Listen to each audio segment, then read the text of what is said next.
YCP party స్థాపించిన దగ్గర నుంచి ప్రతి ఎన్నికలో రాయలసీమ నుంచి అత్యధిక సీట్లు వచ్చేవి. కానీ 2024 ఎన్నికల్లో అంతా తలక్రిందులైంది.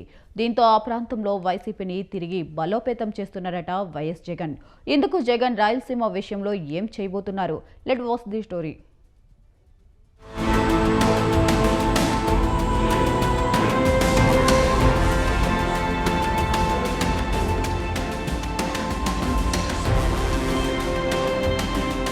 2024 అసెంబ్లీ ఎన్నికల్లో అధికారం కోల్పోయిన వైఎస్ జగన్కు ఇప్పుడు తత్వం బోధపడినట్లు ఉంది. వైసీపీని స్థాపించిన దగ్గర నుంచి పార్టీకి పూర్తి స్థాయిలో అండగా నిలిచిన రాయలసీమలోనే 2024 అసెంబ్లీ ఎన్నికల్లో పెద్ద దెబ్బ పడింది. రాష్ట్రమంతా తిరిగి పుంజుకోవాలంటే ముందుగా రాయలసీమలో పార్టీని తిరిగి సెట్ చేయాలని వైఎస్ జగన్ నిర్ణయించుకున్నారట.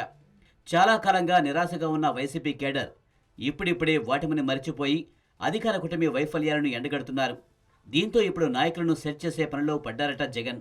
ముఖ్యంగా తాను స్వయంగా రెడ్డి సామాజిక వర్గానికి చెందిన వ్యక్తి అయినా రాయలసీమలో రెడ్లంతా తన వెంట ఉండకపోవడానికి గల కారణాలు వెతికే పనిలో పడ్డారట.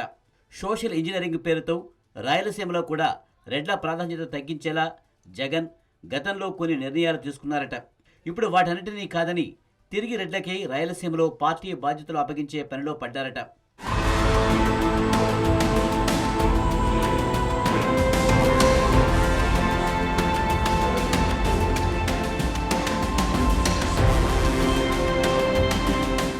రాయలసీమలోని కర్నూలు, అనంతపురం, కడప, చిత్తూరు, ఉమ్మడి జిల్లాల్లో 52 అసెంబ్లీ సీట్లు ఉన్నాయి.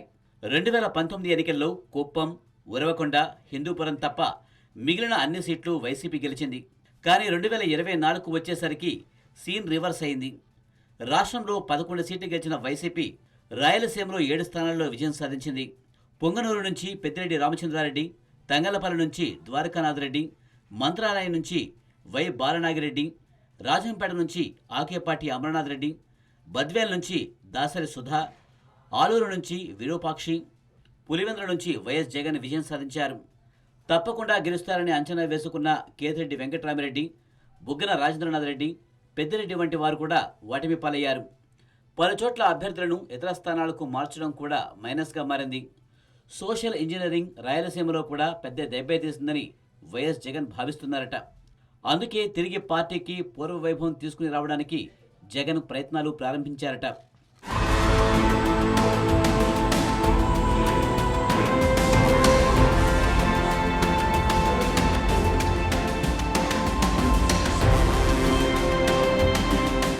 రాయలసీమలోని చిత్తూరు జిల్లా అధ్యక్షునిగా పెద్దిరెడ్డినే కొనసాగిస్తున్నారు.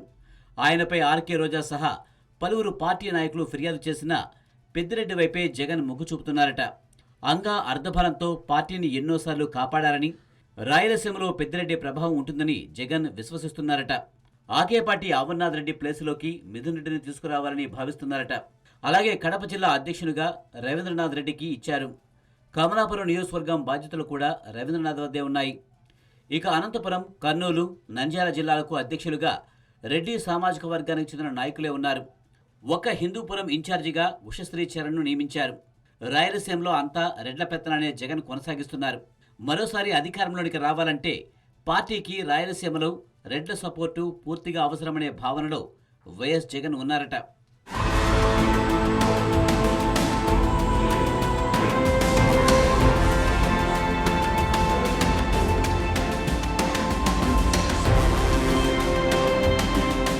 మరోవైపు వైఎస్ భారతిని కూడా క్రియాశీల రాజకీయాల్లోకి తీసుకుని రావాలని జగన్ నిర్ణయించుకున్నారట.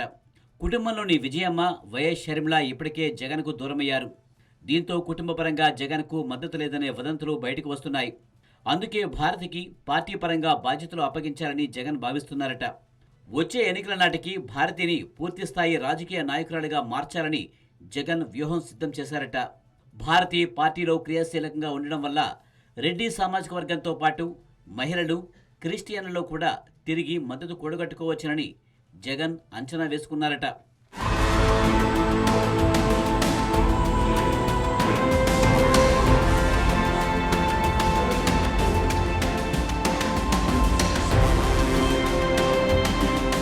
ప్రస్తుతం జమ్మలమడుగు ఇన్ఛార్జిగా సుధీరెడ్డి ఉన్నారు.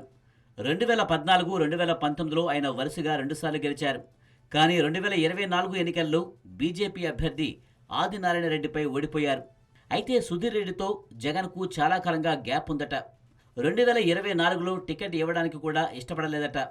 అయితే ధర్మవరం మాజీ ఎమ్మెల్యే కేతిరెడ్డి వెంకటరామరెడ్డికి స్వయానా భావమర్ది కావడంతోనే సుధీర్ రెడ్డికి సీటు ఇవ్వక తప్పలేదట.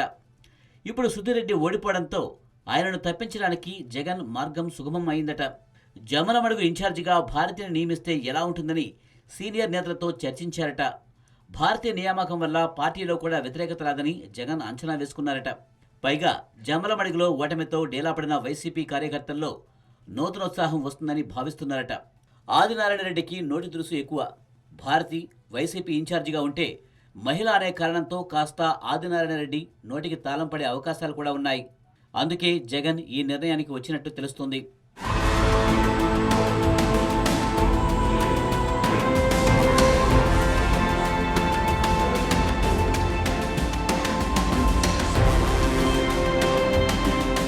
అధికారం కోల్పోయిన తర్వాత చాలా రోజులు సైలెంట్గా ఉన్న వైసీపీ క్యాడర్ కూడా ఇప్పుడిప్పుడే ప్రభుత్వ వైఫల్యాలపై గలమెత్తడం ప్రారంభించింది. మాజీ మంత్రులు, ఎమ్మెల్యేలు కూడా మీడియా ముందుకు వచ్చి కూటమి ప్రభుత్వ వైఫల్యాలను ఎండగడుతున్నారు. ఇదే క్రమంలో రాయలసీమలో కూడా పార్టీని బలోపేతం చేస్తే ఇక్కడ కూడా పార్టీ శ్రేణులు ఉత్సాహంగా ముందుకు కదులుతాయని జగన్ భావిస్తున్నారట. ప్రజల నుంచి వచ్చే ప్రభుత్వ వ్యతిరేకతను పూర్తిగా ఉపయోగించుకుని వైసీపీకే అది లబ్ధి చేకూర్చేలా నిరసనలు, ఆందోళనలకు కూడా ప్లాన్ చేస్తున్నారట. మొత్తానికి రాయలసీమలో పార్టీని పూర్తి స్థాయిలో సన్నద్ధం చేయడానికి జగన్ నడుం బిగించారట. పార్టీకి ఇక్కడ పునర్వైభవం తీసుకురావాలని కంకణం కట్టుకున్నారట. మరి జగన్ ప్రయత్నాలు ఏ మేరకు సఫలీకృతమవుతాయో వేచి చూడాలి.